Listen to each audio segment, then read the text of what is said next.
Teman-teman, sebelum kita memulai ibadah kita, eh, hari ini kita akan sama-sama belajar soal 3S. Itu sedia, senang diajar, dan setia. Bagi teman-teman yang lain, kita ingin memperkenalkan kita diri. Bagi yang suka kenal, yang belum, beta nama Fani. Beta Fani Uniwali, beta alumni uh, Unpati angkatan 2011 dan sekarang sudah bekerja. Oke teman-teman, sebelum kita mulai, mari kita satu dalam doa. Bapak yang baik, ini kami datang ke hadapan-Mu. Kami mau bilang, kami mau belajar, mengenal Engkau, mengasihi Engkau dalam hidup kami. Kami datang dengan kerendahan hati kami. Kiranya Engkau membuka hati setiap kami, agar kami bisa memahami setiap firman yang boleh Engkau izinkan kami, belajar dan mengenal Engkau dalam hidup kami. Terima kasih Bapak, dalam nama-Mu kami berdoa dan mengucap syukur. Amin. Oke teman-teman, hari ini kita akan lihat sama-sama soal sedia, senang diajar, dan setia. Di sini kita akan lihat soal pengertian dalam KKBI, Kamus Besar Bahasa Indonesia. Kata sedia itu, beta ambil kata sedia dan bersedia, karena kalau sedia itu dia penjelasannya kurang dipahami. Jadi beta mengambil soal bersedia, itu sedia, soal murid-murid telah bersedia menghadapi ujian, ada siap untuk dipakai, dan sudah bersedia pakai pakaian olahraga. Ya, kita lanjut di sedia dalam pandangan Kristen. Kita dalam teologi, dalam kehidupan iman Kristen, kata sedia atau siap sedia bukan sekedar kata sifat, melainkan sebuah sikap spiritual mendalam, dan berikut adalah beberapa konteksnya dalam Alkitab. Sedia melayani, memberi waktu, talenta, dan hidup untuk dipakai Tuhan kapanpun dia memanggil. Itu ada di Kolose 3 ayat 3:24. Tuhan mau supaya kita memberi hati kita untuk sedia melayani, sedia berkorban, kerelaan memikul salib dan melepaskan kepentingan pribadi demi kepentingan atau kemuliaan Tuhan. Di sini juga sedia berjaga-jaga, bersedia kesiapan rohani dalam menantikan kedatangan Yesus yang kedua kali, seperti gadis-gadis bijaksana dalam Matius 25 ayat 1 sampai 13. Dan setia diutus, memiliki respon seperti Nabi Yesaya. Ini aku, utuslah aku. Dari semua ini yang beta simpulkan bahwa gaya hidup yang berpusat pada Kristus, di mana seseorang selalu dalam keadaan waspada, siap diutus, dan mampu mempertanggungjawabkan imannya di hadapan Tuhan dan sesama. Oke, kita lihat lagi yang senang diajar. Senang diajar dalam Kamus Besar Bahasa Indonesia berarti suka, gembira, atau dalam keadaan baik. Diajar berasal dari kata dasar ajar yang berarti petunjuk yang diberikan kepada orang supaya diketahui atau diturut. Itu menerima proses pengajaran atau petunjuk tersebut. Untuk artian KKBI sendiri, senang diajar dapat diartikan sebagai kondisi di mana seseorang merasa suka, gembira, atau rela saat menerima petunjuk, informasi, maupun arahan agar dirinya menjadi tahu atau mengerti sesuatu. Ini ada sedikit foto atau gambar. Beta sengaja ambil gambar ini. Ini antara pemimpin, terus antara kita sebagai anak-anak yang ditolong, atau kita yang mau memberi hati kita untuk diajar, bukan saja soal firman Tuhan, namun bagaimana karakter kita, bagaimana cara hidup kita dibentuk dari kehidupan hari-hari.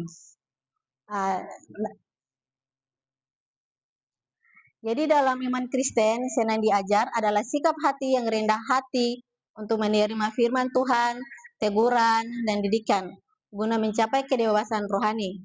Ini bukan sekedar mengumpulkan pengetahuan, melainkan kesediaan untuk diubah karakternya. Senang diajar dimulai dengan kerendahan hati untuk mengakui bahwa kita tidak memiliki semua jawaban. Dalam Amsal 3 ayat 5, Umat Kristen diminta untuk tidak bersandar pada pengertian sendiri. Orang yang senang diajar sadar bahwa hikmat manusia itu terbatas, sehingga ia selalu merasa haus akan kebenaran Tuhan. Teladan tertinggi adalah Yesus sendiri. Meskipun ia adalah Tuhan dalam kemanusiaannya, ia menunjukkan sikap taat dan belajar menjadi hamba yang setia kepada Bapa. Oke teman-teman, kita masuk lagi di setia. Pengertian setia dalam Kamus Besar Bahasa Indonesia sendiri itu bagaimana berat tugas yang dijalankan, ia tetap melaksanakan, ia tetap memenuhi janjinya, tetap teguh di hati, dan seterusnya. Dan secara umum setia adalah keteguhan hati, kepatuhan, ketetapan janji dalam suatu hubungan atau tugas, konsisten, integritas, dan pengorbanan. Untuk pengertian setia dalam pandangan Kristen, beta ambil ada 3 poin di sini. Setia kepada Tuhan. Ini berarti percaya sepenuhnya bahwa Tuhan itu baik. Dalam bahasa Yunani, kata pistis mencakup aspek iman, kepercayaan, dan kesetiaan. Anda tidak bisa memiliki iman tanpa kesetiaan untuk menindaklanjutinya. Untuk setia sendiri kepada firman, menjadikan Alkitab sebagai standar hidup yang tidak berubah. Kesetiaan berarti tetap memegang prinsip kebenaran, meskipun dunia di sekitar Anda berubah atau menentang prinsip tersebut. Setia kepada sesama. Wujud nyata kesetiaan kepada Tuhan terlihat dalam hubungan manusia. Mengapa pertama itu menjaga janji pernikahan. Ini bagi yang sudah menikah atau yang nanti mau menikah. Terus bertanggung jawab dalam pekerjaan, setia dalam perkara kecil. Oke teman-teman, kita lanjut. Mengapa kita perlu 3S? Di sini beta sendiri secara pribadi sampai saat ini beta selalu bertanya ke beta diri kenapa beta harus belajar terus hidup melakukan 3S ini. Oke, kita akan lihat berikut adalah alasan mengapa setiap orang Kristen perlu melakukan ketiga sikap tersebut. Pertama, sedia. Orang Kristen harus sedia karena Tuhan tidak selalu mencari orang yang paling hebat atau berbakat, tetapi Ia mencari orang yang siap digunakan. Alasannya, rencana Tuhan seringkali datang di waktu yang tidak terduga. Jika kita tidak menyediakan hati, waktu, dan hidup kita akan melewatkan kesempatan untuk menjadi berkat atau terlibat dalam pekerjaan Tuhan. Dampak dari kepada kita sedia adalah sikap sedia adalah hidup yang tidak sia-sia, karena setiap waktu diisi dengan proses pembelajaran dan pelayanan yang bermakna di hadapan Tuhan. Jadi Tuhan mau supaya kita sebagai anak-anak Tuhan, kita harus memberikan hati kita untuk mau bersedia melakukan bagian kita untuk Tuhan. Oke, dan selanjutnya nomor 2, senang diajar. Orang Kristen harus senang diajar, karena iman Kristen adalah proses belajar seumur hidup untuk menjadi serupa dengan Kristus. Alasannya, kesombongan rohani ini seperti kalau yang merasa sudah tahu segalanya ya, yang kayak sudah belajar lama lalu merasa dia sudah bisa nih. Terus adalah penghambat terbesar pertumbuhan. Hati yang lembut dan mau dikoreksi memungkinkan Roh Kudus membimbing kita ke dalam seluruh kebenaran. Dampaknya, orang yang senang diajar akan terus bertumbuh dalam hikmat dan tidak mudah jatuh ke dalam kesesatan atau kesalahan yang sama. Jadi dalam pertumbuhan kita juga harus memiliki sikap hati yang mau senang diajar, mau senang dibimbing, mau senang diarahkan. Supaya kita bisa menjadi orang yang tetap melakukan bagian kita di dalam kebenaran firman Tuhan. Setia. Orang Kristen harus setia karena Tuhan memandang ketekunan lebih dari sekedar semangat sesaat. Alasannya, banyak orang yang semangat di awal, tapi mundur saat menghadapi tantangan atau kebosanan. Kesetiaan adalah bukti kualitas iman yang teruji oleh waktu dan keadaan, baik suka maupun duka. Upanya, Tuhan menjanjikan mahkota kehidupan bagi mereka yang setia sampai akhir. Itu ada di Wahyu 2 ayat 10. Kesetiaan dalam hal kecil juga menjadi syarat sebelum Tuhan mempercayakan perkara yang lebih besar. Jadi poinnya juga bahwa selain bersedia, memiliki hati yang sedia, senang diajar, kita juga harus memiliki hati yang setia dalam melakukan bagian-bagian kita untuk Tuhan. Tanpa kesediaan, kita tidak akan pernah mulai. Tanpa hati yang senang diajar, kita tidak akan pernah tumbuh. Dan tanpa kesetiaan, kita tidak akan pernah sampai ke garis akhir. Jadi sejelas itu teman-teman, kalau kita belajar, kita bertumbuh, kita perlu hidup melakukan 3S ini, memiliki hati yang sedia, senang diajar, dan setia. Oke teman-teman, mari kita lanjut. Penyebab tidak adanya 3S. Sifat sedia, senang diajar, dan setia adalah standar tinggi dalam iman Kristen. Namun dalam realitanya banyak yang gagal menghidupinya karena beberapa penghambatan utama sebagai berikut. Pertama, mengapa orang Kristen tidak sedia?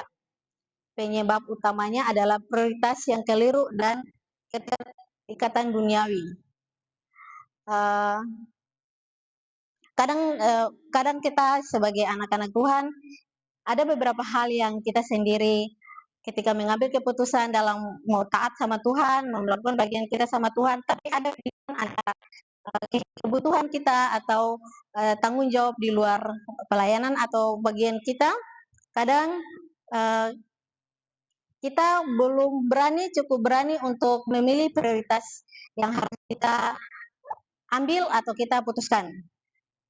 Kadang kita lebih terikat kepada keterikatan duniawi, melihat dari apa yang dunia melihat kita daripada Tuhan melihat. Jadi itu kadang-kadang kita kadang juga selalu mengambil kesimpulan bahwa sabar dulu, kalau mau datang PA atau mau datang ibadah, tapi kayak ada hal yang lebih prioritaskan itu daripada datang ke sini. Oke, kesibukan hidup. Terlalu fokus pada pekerjaan, hobi, atau urusan pribadi sehingga tidak ada waktu tersisa untuk Tuhan. Nah, ini juga kadang-kadang kita bergumul semua sama-sama bagaimana cara kita bisa membagi diri kita antara berfokus sama Tuhan atau fokus sama pekerjaan, antara hobi atau urusan pribadi. Jadi kalau teman-teman bisa memilah atau teman-teman bisa mengambil keputusan di saat melakukan bagian untuk Tuhan, namun ada hal-hal yang soal pekerjaan, soal hobi atau urusan pribadi, kita harus bisa memilah mana yang harus kita sabar dulu, datang ke Tuhan dulu atau melakukan bagian kita untuk Tuhan, nanti baru kalau tidak terlalu penting mungkin nanti aja atau mungkin bisa diundur atau tidak untuk ambil bagian. Oke. Soal kekhawatiran dunia juga, takut kehilangan kenyamanan atau kendali atas hidupnya jika ia berkata ya pada panggilan Tuhan. Seperti pemuda kaya yang suka mengikuti Yesus. Ini juga soal kenyamanan atau kendali atas hidup untuk mau ikut sungguh-sungguh sama Tuhan. Dan juga zona nyaman. Enggan keluar dari rutinitas yang menyenangkan untuk melakukan tugas yang mungkin sulit atau melelahkan. Ini juga kadang-kadang kita semua bergumul. Bagaimana antara mengikut Tuhan, antara zona nyaman, bagaimana kita kadang-kadang tawar-menawar juga di sini. Oke. Nomor 2, mengapa orang Kristen tidak senang diajar? Penghambat terbesar adanya kesombongan rohani dan kekerasan hati. Merasa sudah tahu, seseorang yang merasa sudah lama menjadi Kristen atau sudah banyak membaca Alkitab, seringkali merasa tidak perlu lagi ditegur atau diajar hal baru. Dan ego dan harga diri. Merasa tersinggung jika dikoreksi oleh orang lain, terutama jika yang menegur dianggap lebih muda atau kurang berpengalaman secara rohani. Hati yang keras menolak kebenaran firman Tuhan karena lebih memilih mempertahankan prinsip atau gaya hidup pribadi sendiri. Nah, ini juga kadang-kadang ketong sebagai anak-anak Tuhan tanpa secara sadar, ketong juga kadang jika ditegur ketong merasa sabar lo, beta juga tahu, beta juga bisa. Kadang-kadang itu juga soal harga diri juga ego, jika tersinggung ditegur oleh adik-adik yang merasa umur mungkin lebih di atas dia juga mungkin tersinggung, dan juga hati yang keras dalam menerima atau menolak firman Tuhan itu. Oke teman-teman, mengapa orang Kristen tidak setia? Penyebabnya biasanya ada ketidaksabaran dan orientasi pada hasil instan. Pertama itu kecewa pada Tuhan.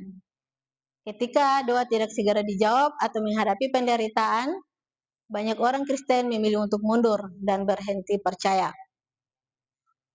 Terus kebosanan dan rutinitas. Iman Kristen membutuhkan ketekunan sehari-hari. Banyak orang kehilangan semangat ketika kekristenan terasa seperti rutinitas dan tidak lagi menawarkan pengalaman emosional yang meluap-luap. Pengaruh lingkungan, tekanan dari teman-teman sebaya atau lingkungan yang tidak seiman seringkali mengikis komitmen seseorang untuk setia pada prinsip Allah, Alkitab. Yang di sini yang beta ambil juga secara teologis, akar dari ketiga masalah ini adalah kurangnya kasih mula-mula kepada Kristus.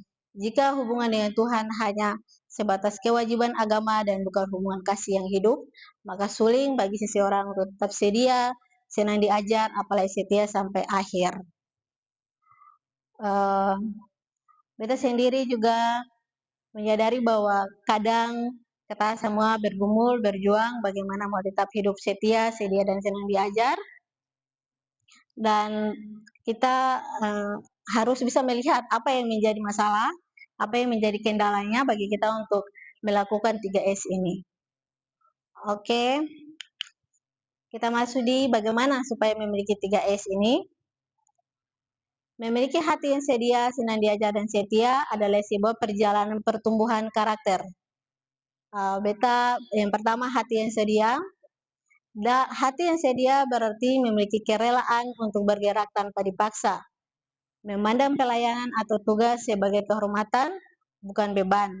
Dalam iman Kristen, sedia atau kesediaan adalah sikap hati yang selalu siap, sedia untuk melakukan kehendak Tuhan, melayani sesama, dan menyambut kedatangan Kristus tanpa menunda-nunda.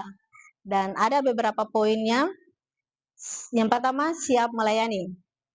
Kita harus siap memberikan waktu kita dan hidup kita untuk Tuhan pakai kapanpun Dia panggil. Kedua, sedia berkorban. Kerelaan memikul salib, melepaskan kepentingan pribadi demi kemuliaan Tuhan. Yang ketiga, bersedia berjaga-jaga. Kesiapan rohani dalam menantikan kedatangan Yesus yang kedua kali seperti garis-garis bijaksana Matius 25 ayat 1-13. Dan sedia diutus, memiliki respon seperti Nabi Yesaya, ini aku, utuslah aku. Jadi bagaimana supaya kita memiliki 3S? Yang tadi seperti yang sudah dijelaskan. Yang pertama kita harus memberikan waktu kita, talenta kita, hidup kita untuk dipakai Tuhan. Kita juga harus siap berkorban, memberikan hidup kita untuk melakukan bagian kita untuk Tuhan tanpa mengeluh, tanpa berpikir untung ruginya buat beta, tapi kita melakukan itu untuk Tuhan. Dan berjaga-jaga. Kita harus tetap setia, harus tetap melakukan bagian kita, harus tetap sedia dan menunggu sampai kedatangan Tuhan itu datang. Memiliki respon seperti Nabi Yesaya ketika kita dalam panggilan kita harus bersedia atau harus siap. Bilang Tuhan ini beta, utuslah beta. Jangan ragu-ragu, namun kita sendiri pasti bisa menyadarinya dan mengetahui dalam hati bahwa kita anak-anak Tuhan. Tuhan mau kita seperti apa, Tuhan mau membentuk kita seperti apa, dan Tuhan mau kita menjadi apa. Jadi ketika kita sudah memiliki panggilan itu, jangan berdiam dan mari melakukan bagian kita untuk Tuhan. Di sini beta ada beberapa tips. Yang pertama, bagaimana supaya memiliki 3S? Tidak menunda, segera taat ketika Tuhan memberi dorongan dalam hati untuk berbuat baik atau bertobat. Waspada, menjaga hidup tetap kudus agar selalu layak ketika Tuhan ingin memakai hidup kita. Fleksibel, rela rencana pribadi terganggu oleh agenda Tuhan. Kadang di sini yang soal fleksibel ini sendiri, kadang secara langsung kita sendiri jangan, maksudnya beta ya, untuk beta sendiri kadang-kadang rencana pribadi terganggu oleh agenda Tuhan. Kadang ada hal-hal yang kita sudah planning sebelumnya atau beberapa hari sebelumnya, namun ketika ada sesuatu yang beta merasa bahwa oh ini untuk Tuhan nih, oh ini pekerjaan untuk Tuhan, oh ini bagian beta harus melakukan ini untuk Tuhan. Beta melihat dulu kalau planning yang beta sudah rencanakan itu kira-kira kalau dia tidak memberi keuntungan untuk beta atau dia hanya sebatas kepentingan pribadi beta, oke, beta bisa menyampingkan itu dan lebih mengutamakan apa yang bagian untuk Tuhan, pekerjaan Tuhan. Terus berani, siap menghadapi tantangan atau penderitaan demi pertahanan iman kepada Kristus. Kita jangan takut, kita harus bisa berani untuk memberi hidup kita ketika kita harus susah, sulit sekalipun atau menderita sekalipun, kita harus mempertahankan iman kita di hadapan Kristus. Ya, sekarang senang diajar. Dalam iman Kristen, senang diajar adalah sikap hati yang rendah hati untuk menerima kebenaran firman Tuhan, teguran dan didikan guna mencapai kedewasaan rohani. Ini bukan sekedar mengumpulkan pengetahuan, melainkan kesediaan untuk diubah karakter oleh Roh Kudus, dan hati yang mau diajar adalah tanah subur bagi hikmat Tuhan. Ada beberapa poin yang beta ambil, itu penundukan diri kepada otoritas Allah. Menyadari bahwa hikmat Tuhan jauh di atas logika manusia. Kedua, kerendahan hati, mengakui bahwa diri sendiri belum sempurna dan membutuhkan tuntunan Tuhan serta nasihat sesama. Poin ketiga, ketaatan pada didikan. Menerima teguran sebagai tanda kasih Allah agar kita tidak jatuh ke dalam dosa. Dan hati yang seperti tanah subur, siap menerima benih firman Tuhan agar dapat bertumbuh dan berbuah. Beta sendiri secara pribadi, beta sangat suka soal poin yang ini, yang senang diajar, karena tanpa secara langsung bahwa kita siap untuk diobrak-abrik hidup kita, siap untuk dibentuk karakter kita. Kita memiliki karakter yang berbeda-beda, kita tahu kekuatan kita, kelemahan kita, namun tanpa kita sadari bahwa kita butuh orang lain, pemimpin, atau orang lain yang bisa dipercaya untuk membentuk karakter kita. Ada beberapa tips, jadi pendengar yang baik. Kurangi bicara, berbanyak mendengar, jangan memotong saat orang lain memberi arahan atau kritik.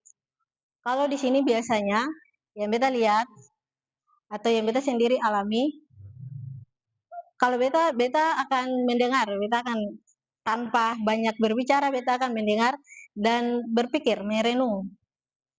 Terus umpan balik, jangan ditunggu dikritik, tanyakan apa saja yang bisa saya perbaiki kepada orang yang berpengalaman. Jadi ketika ditegur, jangan langsung protes, namun datang ke orang itu, kalau bisa langsung bertanya. Atau minta pendapat, kira-kira beta salahnya di mana dan beta harus bagaimana. Dan lihat kegagalan sebagai pembelajaran. Saat salah, fokuslah pada apa yang bisa dipelajari daripada sibuk membela diri. Di sini nih kadang kita semua kadang-kadang ya pasti kita akan selalu fokus untuk membela diri duluan. Ketika ditegur kita akan bilang ada pembelaan diri, oh saya beta tadinya begini, oh bukan akan begini. Tanpa kita harus melihat dulu kenapa kita ditegur, alasan kita ditegur karena apa, poinnya apa. Jadi ketika mau senang diajar, kita harus jadi pribadi yang senang untuk diajar. Kita harus menjadi pribadi yang mau mendengar ketika kita ditegur, meminta petunjuk atau meminta arahan. Kira-kira kalau kita salah di mana dan kita harus bagaimana. Dan yang lebih lagi, jangan pernah membela diri. Apalagi kalau orang tua tegur, sudah pasti mama kah, bapak kah, kakak kah, kalau marah, dong kalimat baru 10, ketemu 100. Jadilah kalau sebagai anak-anak Kristus, mari kita belajar supaya memberi diri kita mau dibentuk dari hal-hal kecil itu. Oke. Kita masuk di yang setia. Orang Kristen harus setia karena Tuhan memandang ketekunan lebih dari sekedar semangat sesaat. Alasannya, banyak orang semangat di awal, tapi mundur saat menghadapi tantangan atau kebosanan. Kesetiaan adalah bukti kualitas iman yang teruji oleh waktu dan keadaan, baik suka maupun duka. Upanya Tuhan menjadikan mahkota kehidupan bagi mereka yang setia sampai akhir. Kesetiaan dalam hal itu juga menjadi syarat sebelum Tuhan mempercayakan yang lebih besar. Yang beta dapat bahwa tanpa kesediaan kita tidak akan pernah memulai, tanpa hati yang senang diajar kita tidak akan pernah tumbuh, dan tanpa kesetiaan kita tidak akan pernah sampai ke garis akhir. Jadi beta secara pribadi juga menyadari bahwa kita butuh 3S ini. Beta butuh sedia, senang diajar, dan setia. Karena bagi beta ini menjadi fondasi beta dalam beta bertumbuh dalam Tuhan dan mengenal Tuhan dan mengikut Tuhan dengan sungguh-sungguh. Oke, kita akan lihat di dalam teladan tokoh Alkitab yang mengajar tentang kesediaan atau sedia. Berikut adalah beberapa tokoh Alkitab yang menunjukkan sikap hati yang sedia. Yang pertama itu Maria, ibu Yesus. Sedia menanggung risiko. Maria menunjukkan kesediaan yang luar biasa saat menerima kabar dari malaikat Gabriel bahwa ia akan mengandung bayi Yesus. Sikap meski secara logika sulit diterima dan berisiko secara sosial. Namun ia menjawab, sesungguhnya aku ini adalah hamba Tuhan, jadilah padaku menurut perkataanmu. Jadi pelajarannya adalah sikap sedia berarti menyerahkan rencana pribadi demi rencana Tuhan yang lebih besar. Kadang yang beta sendiri waktu beta mengambil ini dan beta merenungkannya, beta melihat bahwa iya ya, maksudnya Maria ini pada zaman itu orang yang hamil di luar nikah kan pasti itu sesuatu yang akan dong pasti tahu karena pasti itu akan dilempari batu atau dibunuh di saat itu. Tapi dia dengan keyakinannya bahwa dia bersedia untuk melakukan karena dia tahu bahwa itu adalah perintah dari Allah. Jadi kita sendiri juga ketika menjadi anak-anak Tuhan, kita harus yakin bahwa kita anak Tuhan. Jadi ketika ada arahan atau ketika ada sesuatu yang kita dapatkan dari Tuhan, kita harus yakin dengan hati bahwa iya saya bersedia melakukan bagian itu. Untuk Yesaya, sedia diutus. Nabi Yesaya memiliki salah satu ungkapan kesediaan paling ikonik dalam Alkitab. Sikap saat mendengar suara Tuhan bertanya, siapakah yang akan kuutus? Ya, saya tidak bertanya kemana atau apa tugasnya, melainkan langsung menjawab, ini aku, utuslah aku. Ini kita harus memiliki sikap hati yang besar dalam mengikut Tuhan dan jangan ragu-ragu mengatakan, ya saya mau mengikut Tuhan dan melakukan bagian saya untuk Tuhan. Pelajarannya, hati yang sedia tidak memberikan banyak syarat kepada Tuhan sebelum melangkah. Jadi kita perlu hati yang sangat besar untuk bersedia dalam mengikut Tuhan tanpa syarat. Nomor 3, Abraham. Sedia melangkah tanpa tahu tujuan. Abraham dikenal karena iman dan kesediaannya untuk meninggalkan zona nyaman. Sikapnya ketika dipanggil Tuhan untuk pergi ke negeri yang akan ditunjukkan, ia berangkat tanpa tahu kemana ia pergi. Itu di Ibrani 11 ayat 8. Ia juga menunjukkan kesediaan ekstrim saat diperintahkan mempersembahkan Ishak. Yang kita pelajari juga bahwa kesediaan seringkali menuntut kita untuk percaya pada karakter Tuhan saat masa depan tidak pasti. Nomor 4, Filipus. Sedia meninggalkan kerumunan demi satu orang. Filipus adalah contoh penginjil yang sedia bergerak sesuai tuntutan Roh Kudus. Sikapnya saat sedang sukses melayani banyak orang di Samaria, malaikat menyuruhnya pergi ke jalan yang sunyi. Ia segera berangkat dan akhirnya menolong sida-sida dari Ethiopia untuk memahami Alkitab. Itu ada di Kisah Para Rasul 8 ayat 26 sampai 27. Pelajarannya, kesediaan berarti peka terhadap instruksi Tuhan yang mungkin terasa tidak masuk akal secara hitung-hitungan manusia. Itu empat tokoh Alkitab yang beta ambil untuk meneladani sikap sedia. Tokoh Alkitab yang mengajar tentang senang diajar. Tokoh-tokoh Alkitab yang memiliki hati yang senang diajar. biasa menunjukkan kerendahan hati untuk menerima teguran, keinginan belajar dari Tuhan, atau kesediaan mengubah arah hidup, serta mendengar kebenaran. Berikut adalah beberapa teladan tokoh Alkitab yang memiliki sikap senang diajar. Yang pertama ada Daud, dia menerima teguran dengan terbuka. Meskipun seorang raja besar, Daud memiliki hati yang lembut saat ditegur. Sikapnya saat Nabi Natan menegurnya karena dosa dengan Batsyeba, Daud tidak membela diri atau menggunakan kekuasaannya untuk menghukum Natan. Sebaliknya, ia langsung mengakui, "Aku sudah berdosa kepada Tuhan." Pelajaran sikap senang diajar berarti mengakui kesalahan dan rasa bertobat saat kebenaran datang dan mau bertobat saat kebenaran dinyatakan. Beta sendiri juga menyadari bahwa kita harus belajar memberi hati kita untuk siap, untuk senang diajar, karena tanpa secara langsung kita mau membuka hati kita untuk menerima didikan, kita membuka hati kita untuk dituntun, diarahkan, bukan untuk kebaikan orang yang yang menegur kita, tapi untuk kebaikan kita dan untuk pekerjaan Tuhan bisa bekerja atas diri kita. Jadi kalau kita tidak memberi hati kita untuk bersedia untuk melakukan bagian kita untuk datang ke Tuhan, kita tidak memberi hati kita untuk senang diajar, walaupun kita belajar firman Tuhan, walaupun kita sudah bertumbuh, tapi kalau poin-poin ini kita tidak meneladinya atau menghidupinya dan melakukannya dalam hidup kita, beta rasa kita seperti melakukan yang terlihat saja, namun di dalamnya karakter kita tidak terbentuk. Maksudnya kita tidak mengizinkan untuk dibentuk. Jadi kita harus belajar seperti Daud ketika ditegur, menyadari bahwa kita, oh ya ini salah, dan datang ke hadapan Tuhan dan mengakuinya dan merenungkan itu. Kedua, Maria dari Betania. Prioritas mendengar. Maria adalah teladan seorang yang sangat haus akan pelajaran Tuhan. Sikapnya, ia memilih untuk duduk di kaki Yesus dan terus mendengarkan perkataannya.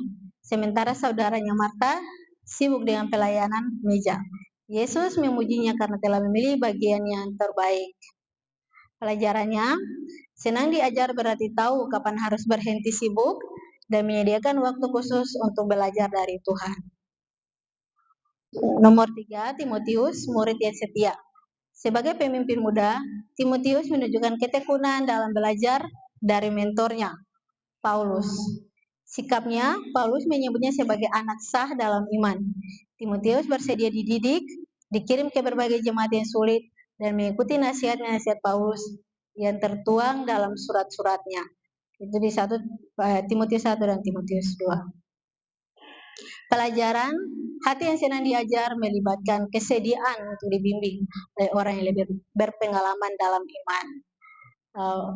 Yang beta sendiri pelajari dalam beta hidup sampai saat ini, bahwa dalam pertumbuhan kita benar-benar harus memberi hidup kita untuk dibimbing, bukan saja membaca firman Tuhan, bukan saja merenungkannya siang malam, tapi kita butuh sesuatu yang nyata dalam hidup kita soal figuran itu. Bagaimana kita membutuhkan orang-orang yang jauh lebih berpengalaman, yang bisa dipercaya untuk menolong kita. Oke teman-teman. Selanjutnya ada nomor 4, Apolos. Bersedia meluruskan pemahaman. Apolos adalah seorang pengkhotbah yang sangat fasih dan hebat. Namun, ia tetap rendah hati untuk diajar. Sikapnya, meski sudah mahir dalam kitab suci, pemahamannya tentang jalan Tuhan belum lengkap. Saat Aquila dan Priscilla mengajarnya secara lebih teliti, ia tidak tersinggung, melainkan menerima penjelasan mereka. Pelajaran, orang yang senang diajar tidak merasa sudah tahu segalanya, bahkan jika mereka sudah ahli di bidangnya. Kita perlu kerendahan hati di sini untuk bisa mengakui bahwa kita masih belum bisa tahu apa-apa, kita masih perlu banyak belajar, dan kita butuh bimbingan dari orang lain. Samuel, sikap mendengar sejak kecil. Samuel memulai pelayanannya dengan sikap seorang murid yang siap menerima instruksi. Sikapnya, ketika Tuhan memanggilnya di malam hari Atas saran Eli, Samuel menjawabnya dengan kalimat yang menjadi kunci hati yang senang diajar. Berbicaralah sebab hambamu ini mendengar. Pelajarannya mendengar adalah langkah pertama dan utama untuk bisa diajar. Oke, teman-teman, kita lanjut di teladan tokoh Alkitab yang setia. Tokoh-tokoh Alkitab yang setia biasanya diuji melalui waktu yang lama, penderitaan atau tanggung jawab kecil sebelum akhirnya dipercayakan perkara besar. Berikut adalah teladan tokoh Alkitab yang menunjukkan kesetiaan luar biasa. Yusuf, setia dalam segala kondisi.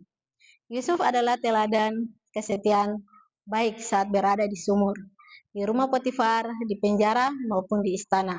Sikapnya, ia tetap setia pada prinsip moralnya saat digoda istri Potifar dan tetap setia melakukan bagian yang terbaik meskipun dilupakan di penjara. Alkitab mencatat bahwa Tuhan menyertai Yusuf karena ia tetap percaya pada janjinya. Pelajaran yang didapat, kesetiaan tidak tergantung pada situasi yang enak, melainkan pada karakter yang teguh di hadapan Tuhan. Kadang kita dalam kehidupan hari-hari, ketika tuntutan kehidupan atau suatu kondisi di mana kita dihadapkan untuk memilih antara tetap setia atau tidak, kita akan diperhadapkan untuk memilih itu. Jadi kita harus belajar dari sifat-sifat dari pemimpin ini, bagaimana mereka mau tetap setia, bahkan ada dalam kondisi yang terpuruk sekalipun, dan yang sangat sulit sekalipun. Ruth, setia pada komitmen dan kasih. Ruth menunjukkan kesetiaan melampaui ikatan darah saat ia memutuskan untuk tetap bersama ibu mertuanya Naomi. Sikapnya, meski Naomi saat itu memintanya pulang ke bangsanya demi masa depan yang lebih baik. Namun Ruth berkata, kemana engkau pergi, ke situ jugalah aku akan pergi. Bangsamu lah bangsaku dan Allahmu lah Allahku. Karena di sini kita pelajari sendiri bahwa Ruth dia tahu bahwa Allah yang dia sembah, Allah yang Naomi sembah adalah Allah yang baik benar, Allah yang hidup. Pelajarannya, kesetiaan seringkali menuntut pengorbanan kenyamanan pribadi demi kasih dan janji kepada orang lain. Yang berikut, Kaleb, setia mengikut Tuhan sepenuh hati. Kaleb adalah salah satu dari 2 pengintai yang tetap percaya pada janji Tuhan, meskipun 10 orang lainnya menyebabkan ketakutan. Sikapnya adalah selama 45 tahun di padang gurun, kesetiaannya tidak luntur. Di usia 85 tahun, ia masih memiliki semangat yang sama untuk merebut tanah di perjanjian, karena ia mengikuti Tuhan dengan sepenuh hati. Pelajarannya adalah kesetiaan sejati mampu bertahan melewati ujian waktu dan usia. Yang keempat, Ayub, setia dalam penderitaan hebat. Ayub adalah simbol kesetiaan saat segala sesuatu diambil darinya, harta, anak, hingga kesehatan. Namun sikapnya saat itu, meskipun istrinya menyuruhnya mengutuki Allah, Ayub tetap berkata, apakah kita mau menerima yang baik dari Allah, tapi tidak mau menerima yang buruk? Itu di Ayub 2 ayat 10. Ia membuktikan bahwa kesetiaannya bukan karena berkat, tapi karena siapa Tuhan itu.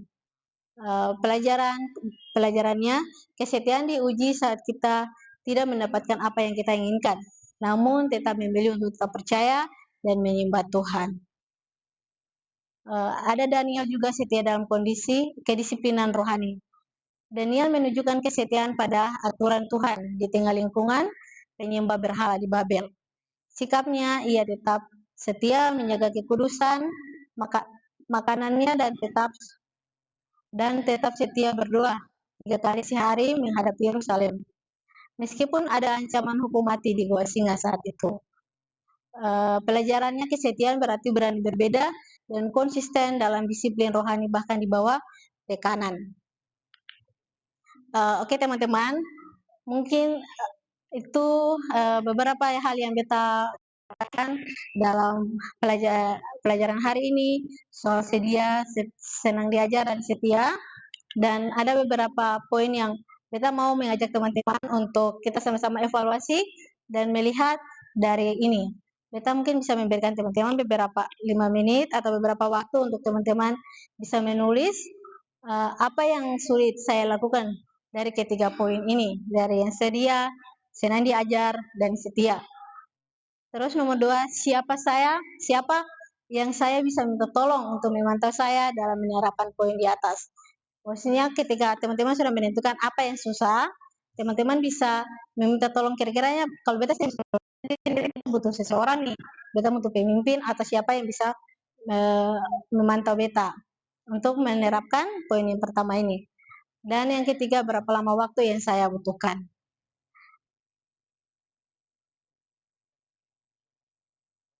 Mungkin ini beberapa ini bisa beta jelaskan ke teman-teman. Jika teman-teman ada yang tidak dipahami dan mau sama-sama kita belajar, boleh bisa disampaikan.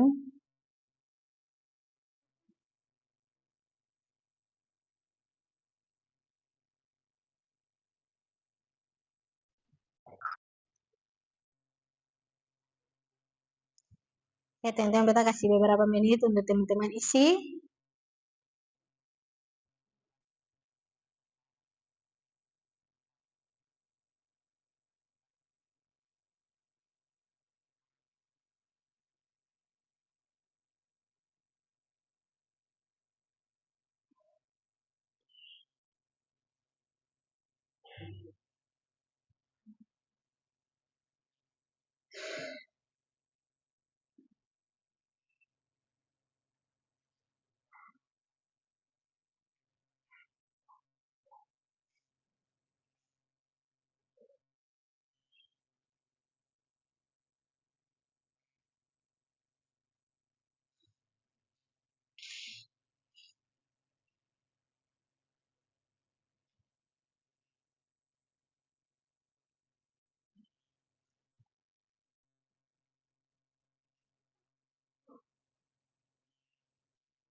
Oke teman-teman, sampai teman-teman isi, beta ingin berbagi sedikit soal sebuah ilustrasi.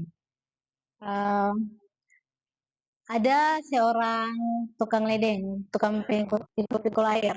Dia membawa dua buah ember lah yang besar. Jadi dia pikul satu di muka, satu di belakang. Jadi kiri kanan dia pikul untuk membawa air itu. Namun secara sadar bahwa di sebelah sisi kiri dia ada satu ember yang bocor. Nah, namun dia harus terus mengambil air, membawanya di tempatnya, di tempat tuannya, supaya dia mengisi candi-candi itu penuh. Jadi yang kiri dan kanan, yang kiri ini dia salah satunya ada bocor. Nah, sepanjang perjalanan sudah pasti yang bocor ini kalau sampai tempat tujuan airnya penuh karena dia kan sudah tumpah-tumpah tuh bocor-bocor. Jadi si pengambil air ini pulang balik, dia punya yang ember kiri ini selalu tidak penuh, sebelah kanan ini penuh. Jadi dia punya dia punya ember yang tempat penampungan itu selalu yang sebelah kanan selalu penuh, yang sebelah kiri tidak pernah penuh. Nah, ada satu ketika yang sebelah kiri ini ember ini dia bilang kepada pemikul air bahwa dia malu hati, dia senang hati karena dia punya air sempurna penuh, dia punya tempat penampungan air sempurna full, tapi yang sebelahnya selalu full. Nah, tapi pada saat itu si tukang pikul ini bilang bahwa sebenarnya tanpa secara dia sadar bahwa air yang dia pikul, yang tumpah-tumpah itu tidak terbuang percuma. Namun dia dia di sisi kanan kiri jalan itu ada tumbuh berbagai macam tumbuhan di sepanjang perjalanan dia. Sedangkan sebelah kanan ini kosong, gersang, kering. Jadi pemikul ini dia bilang jangan berkecil hati karena tidak dilihat dari hasil akhirnya, tapi dilihat dari prosesnya, berapa banyak hal positif atau berapa fungsi kegunaan yang akan didapatkan oleh orang lain lewat airnya yang tumpah itu. Jadi hal yang kita pelajari bahwa kita sepanjang perjalanan dalam pertumbuhan jangan berkecil hati ketika merasa masih kurang dalam banyak hal, masih belum cukup seperti yang lain atau masih belum belum sesuai yang kita harapkan. Namun kita harus tetap konsisten itu. Karena yang dilihat adalah bukan hasil akhir ketika kita berdiri siapa kita, namun ketika proses yang bisa kita lewati lakukan dari hari ke hari dengan disiplin, dengan teratur, dengan mengandalkan Tuhan, maka yang akan dilihat itu adalah buah atau apa yang kita sudah berikan untuk orang lain. Jadi itu adalah poin yang kita dapat di saat ini soal bagaimana belajar untuk tetap memiliki hati sedia, senang diajar, dan setia. Walaupun kita masih berusaha, masih belajar, namun kita melakukan itu dengan sungguh-sungguh. Karena kita akan bisa melihat bahwa proses itu nyata dan bahwa itu akan berdampak bukan saja ke diri kita, namun kepada orang lain. Mungkin itu saja dari Beta. Terima kasih.